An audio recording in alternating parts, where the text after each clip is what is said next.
Dans l'actualité du 13h15, le projet IMO, haute intensité de main-d'œuvre, joue les prolongations. La seconde phase démarre le 1er février prochain. Le projet est destiné à réduire le chômage et lutter contre la précarité au Burkina. Et puis, la police de Nongre-Massom vient de démanteler un gang de malfrats. Le gang était essentiellement composé d'une famille qui opérait dans la localité de Sava.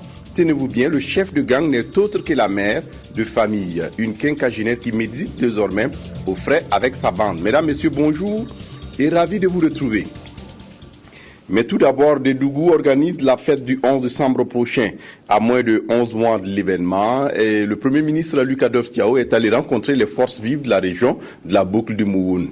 300 millions de francs CFA seront désormais accordés aux provinces des régions pour la célébration. C'est l'information principale qu'il a apportée à Dédougou. Reportage à Boubacar Sagnon.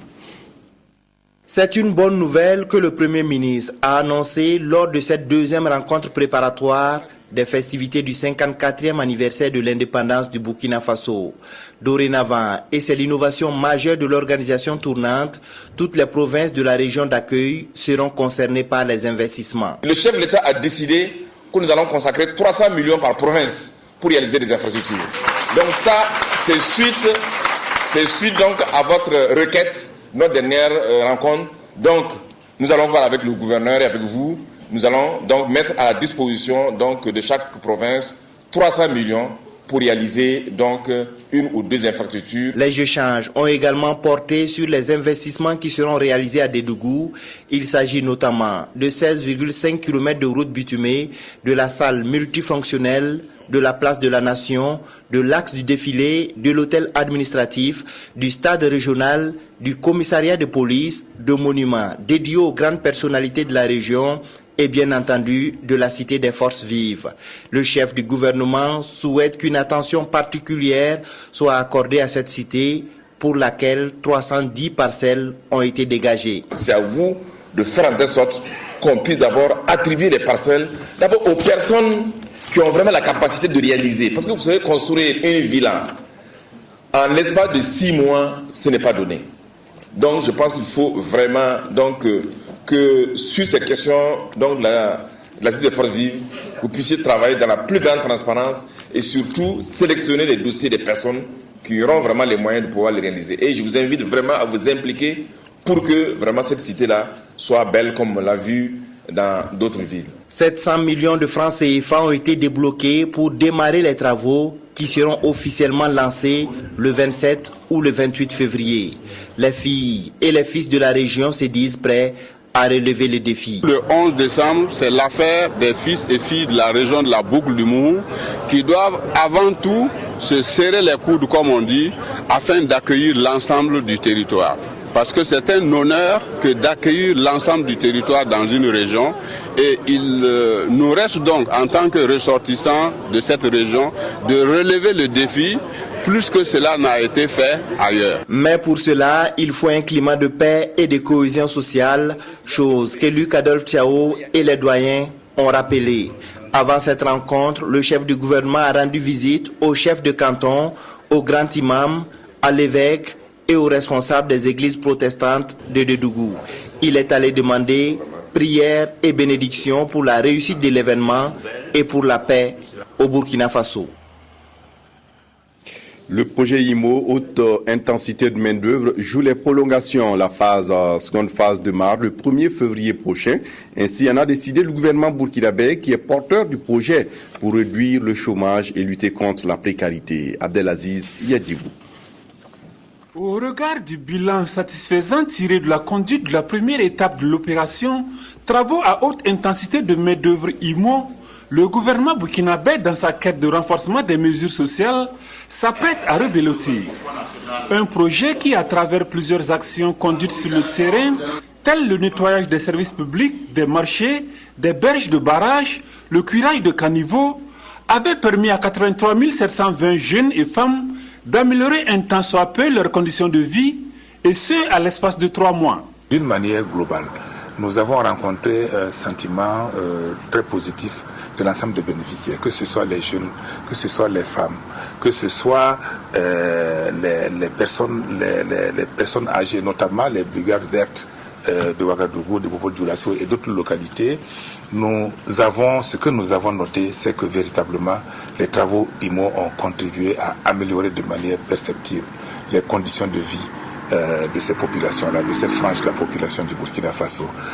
Comme vous le savez, c'est un programme qui a couvert l'ensemble des 351 communes du Burkina Faso, et c'est un programme qui a permis véritablement aux jeunes et aux femmes de contribuer à leur manière au développement socio-économique de leur localité à travers donc un certain nombre d'actions. Tout en tirant leçon de cette première tranche qui s'est déroulée non sans difficulté, le gouvernement, sur sollicitation des bénéficiaires, s'engage à reconduire l'opération.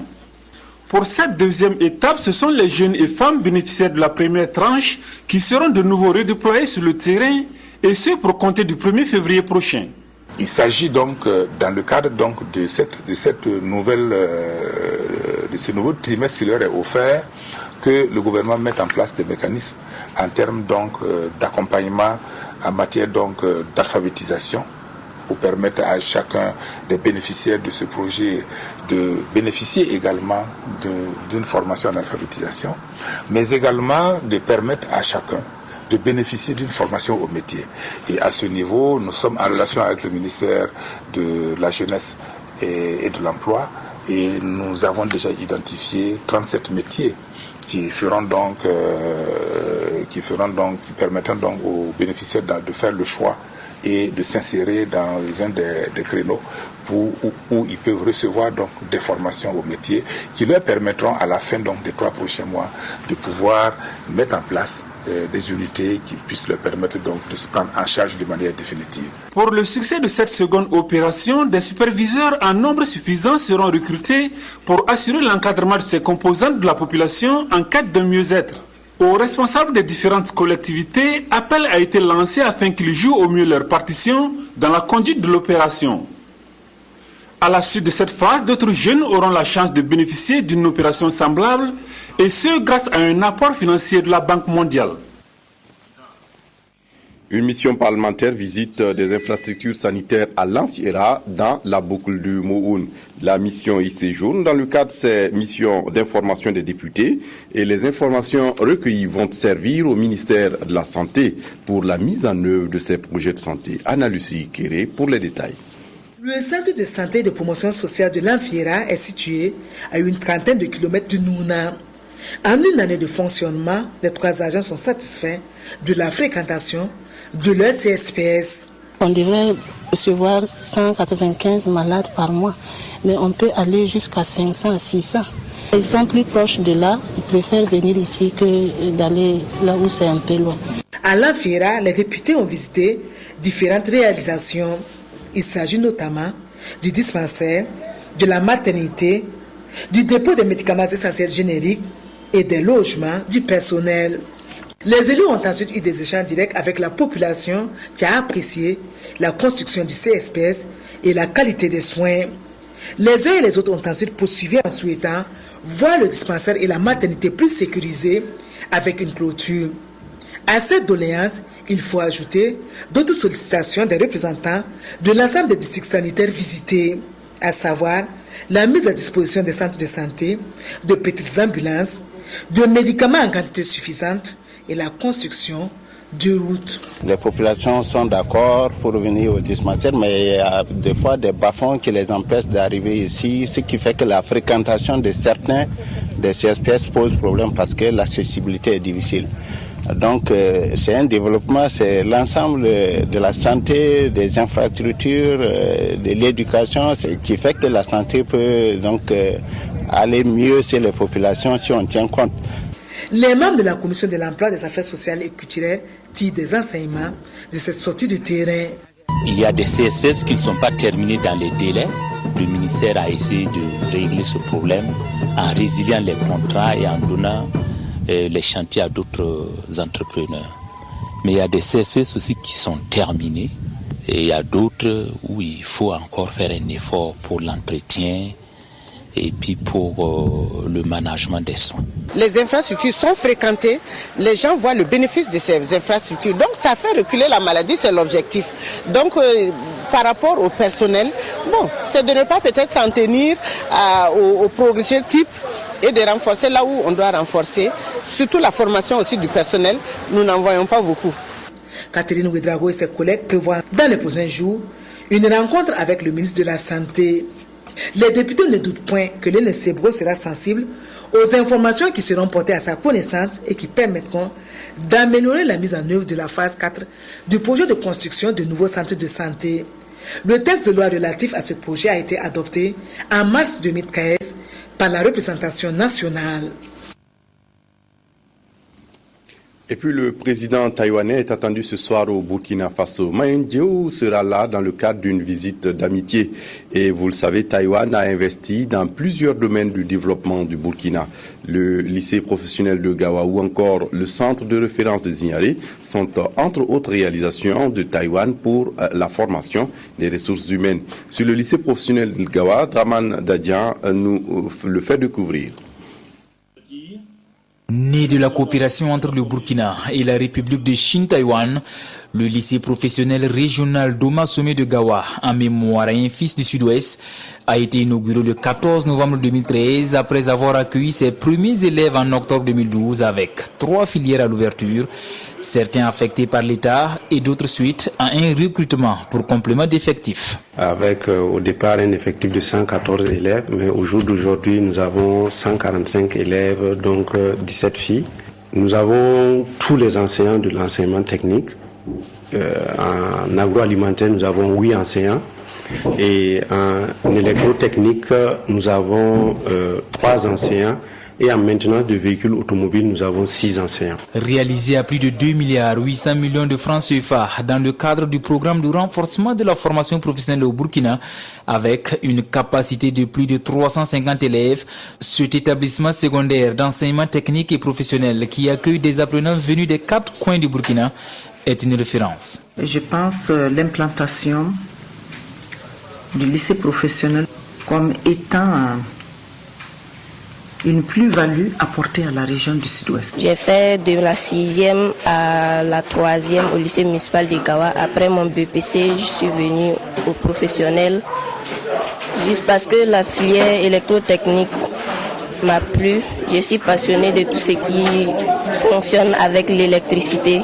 Ce lycée professionnel est doté d'équipements de pointe, au dire des spécialistes, après avoir visité tous les locaux du bloc administratif aux ateliers en passant par le bloc pédagogique. Et vous voyez là un ministre des enseignements secondaires et supérieurs qui est très heureux parce que la visite que nous avons faite a montré que les différents ateliers principaux sont d'un équipement de qualité, dont le résultat ou en tout cas les ambitions pédagogiques ne peut pas être remis en cause. Exception faite au terrain de sport non aménagé, à l'infirmerie qui n'est pas encore fonctionnelle et à la bibliothèque non équipée, tout est fin prêt pour offrir une formation de qualité à ces élèves, visiblement pleins d'ambition.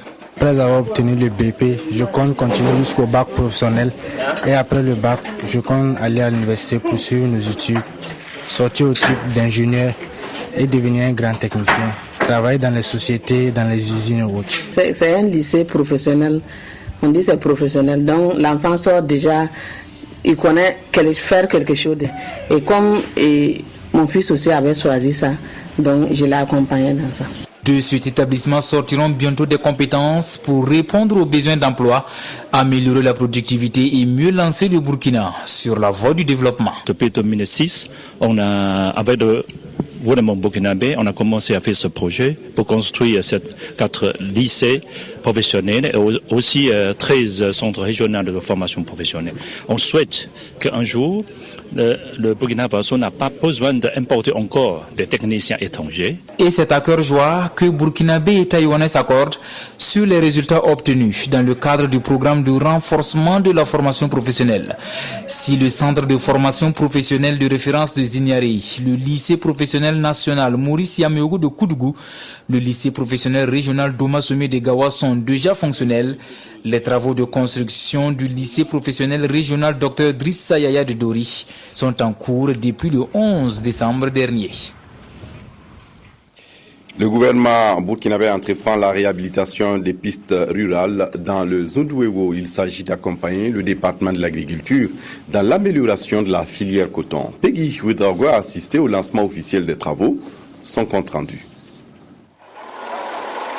Un coup d'accélérateur et voici officiellement lancés les travaux de réhabilitation de quelques 107 km de pistes rurales dans l'ensemble des régions cotonnières du pays.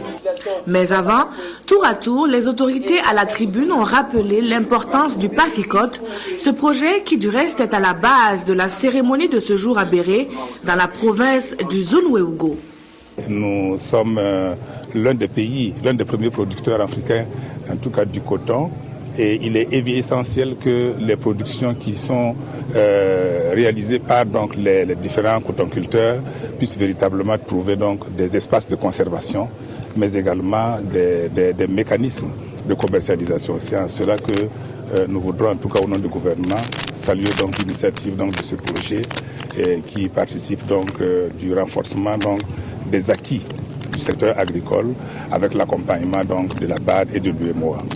En plus du désenclavement, des magasins de stockage et des centres nationaux artisanaux de transformation du coton seront érigés en cette année 2014.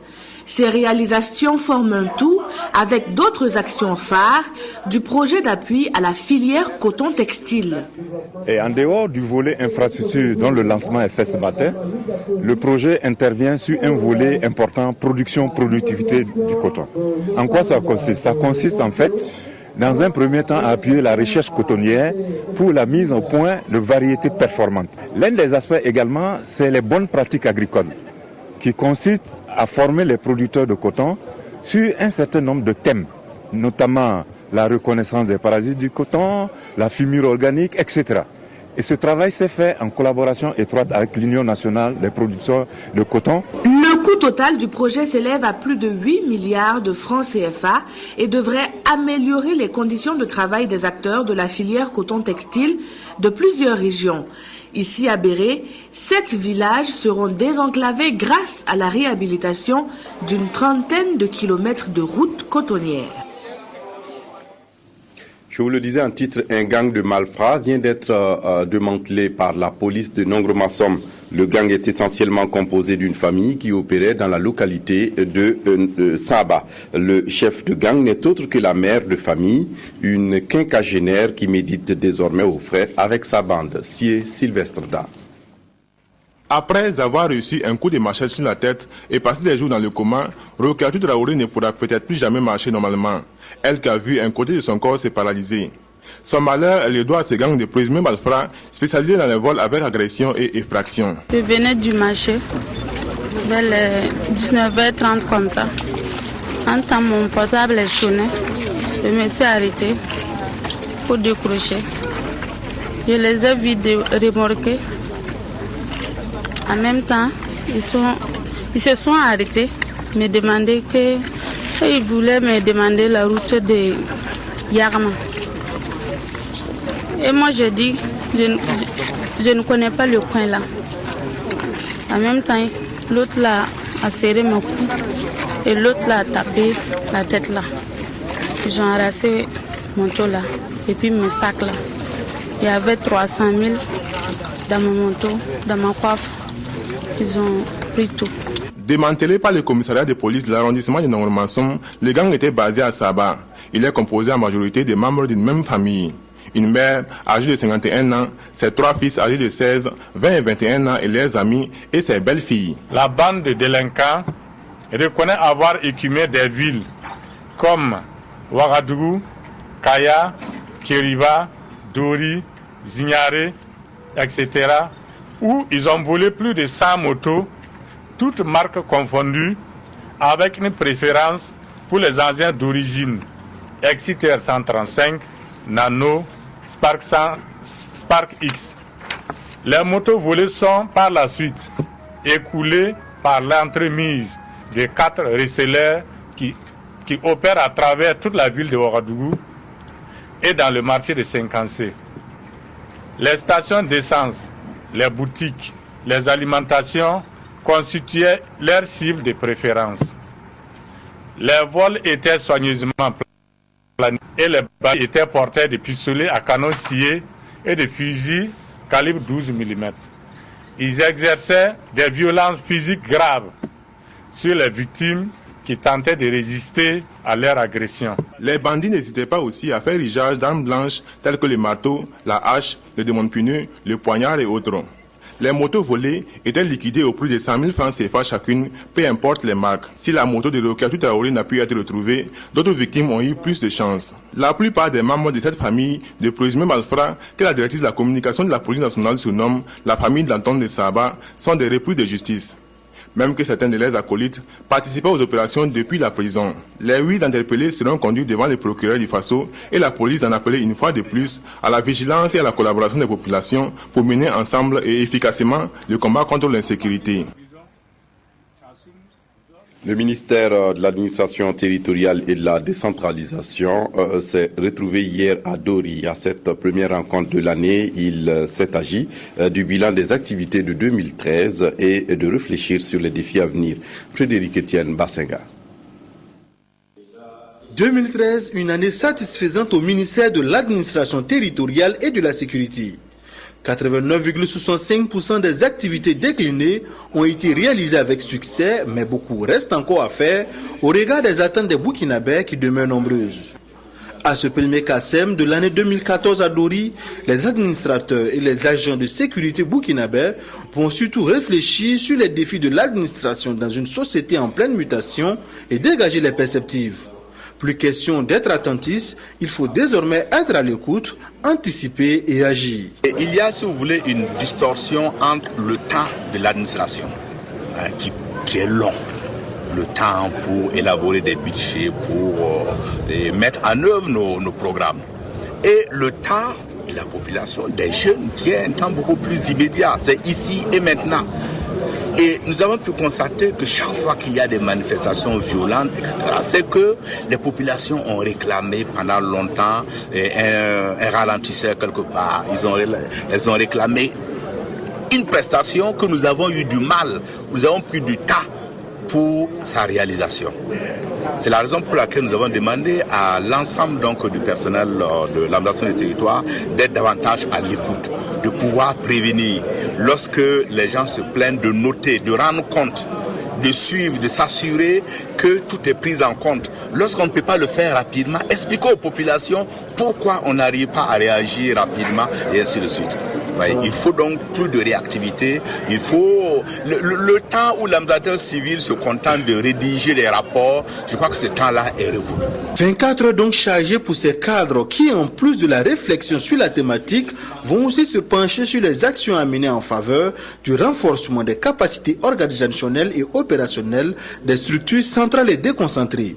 Le renforcement de l'autorité de l'État, la promotion de la paix tant au niveau national que régional, la lutte contre la criminalité, le grand banditisme et le terrorisme, voilà les grands chantiers pour 2014 et pour lesquels les actions pour les juguler seront mûries à cette rencontre. Présentation de vœux dans la grande famille des postes et des technologies numériques. Les agents des deux ministères qui regroupent ces domaines se sont retrouvés hier à Ouagadougou pour souhaiter une année de travail à leurs supérieurs. En retour, ceux-ci ont souhaité que 2014 soit une année de défis pour les deux départements. Ernest Cambiré, reportage. Ce sont des vœux de santé, de paix, de prospérité, de réussite que les agents du ministère du Développement et de l'économie numérique et des postes ont formulés à l'endroit du professeur Jean Kouliati et à ses proches pour 2014. Moment privilégié pour passer en revue les acquis et insuffisances de 2013, l'honneur est revenu au secrétaire général du ministère de jeter un regard rétrospectif qui lui a permis de dire que l'année 2013 a connu de nombreux acquis malgré le démarrage difficile des activités dues à la scission avec le volet transport. Lamoussa Walbego s'est ensuite appesanti sur les préoccupations qui permettraient d'insuffler un dynamisme nouveau à la vie du département. Il s'agit de la persistance des problèmes de la qualité des services de télécommunication, des actes de vandalisme perpétrés sur les installations câbles des réseaux d'abonnés et du réseau de transmission à fibre optique.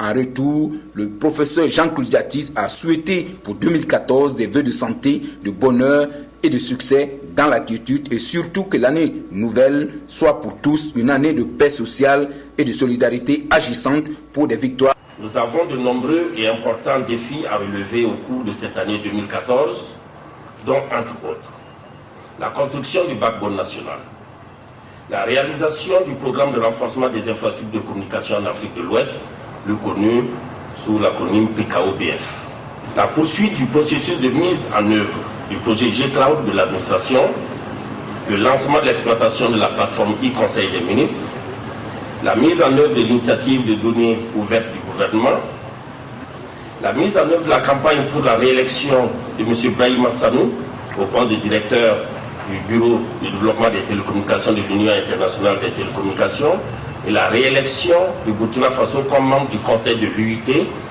l'extension et le renforcement du réseau postal, la poursuite de la mise en œuvre du contrat plan État-Sonapost avec pour action phare la construction de bureaux de poste dans 7 localités. Il faut noter que 2014 est décrété année d'éthique au Burkina, toute chose qui permettra au département et à l'ensemble de son personnel de faire du secteur un des leviers de l'émergence du pays. Pour terminer en culture, Irène Tassambedo présente un de ses spectacles majeurs à l'occasion du FIDO, le Festival international de danse de Ouagadougou. Le Manteau est une œuvre chorégraphique qui allie danse africaine et création chorégraphique. Bouma Ernest Nibier est allé voir le spectacle. Il nous propose ici un résumé.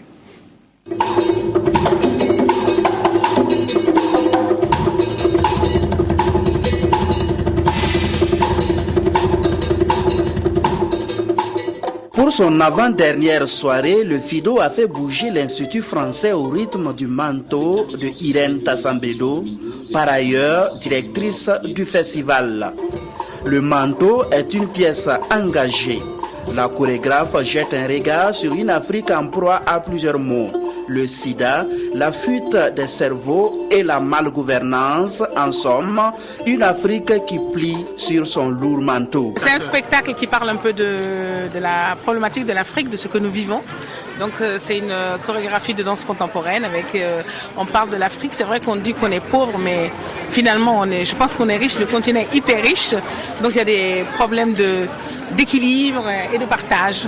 Et les danseurs et moi, nous avons voulu montrer ce que nous ressentons par rapport à cette situation-là. Dans le public, une spectatrice de marque, la première dame du Faso, venue apprécier l'œuvre chorégraphique et soutenir le festival. Irène Tassambedo fait de très belles choses et je suis venue pour l'encourager, pour lui demander de persévérer parce qu'à Ouagadougou, nous n'avons pas l'occasion de voir ce genre de spectacle et pour nous, c'est vraiment... Pour moi, c'est quelque chose de merveilleux. Le Manteau met à contribution 6 danseurs et 3 musiciens qui se sont lâchés sur la scène. Un spectacle aussi brillant, aussi audacieux et aussi internationalement reconnu, puisque c'est un spectacle comme celui-là, il peut se vendre dans le monde entier. C'est une vraie création artistique. Mais quand on connaît le talent d'Irène Tassambedo et quand on connaît le talent des Burkinabés d'une façon générale, qui sont des créateurs. C'est un spectacle qui a su allier à la fois une très grande technique, vraiment des grands danseurs sur le plan technique, et à la fois, vraiment c'est une chorégraphie ancrée dans la modernité. Et je trouve ça vraiment particulièrement intéressant. Débuté le 18 janvier dernier, c'est ce soir que s'achève le FIDO. Voilà, c'est artistiquement que prend fin cette édition. Merci de l'avoir suivi. Très bonne suite de programmes sur la RTB. Au revoir.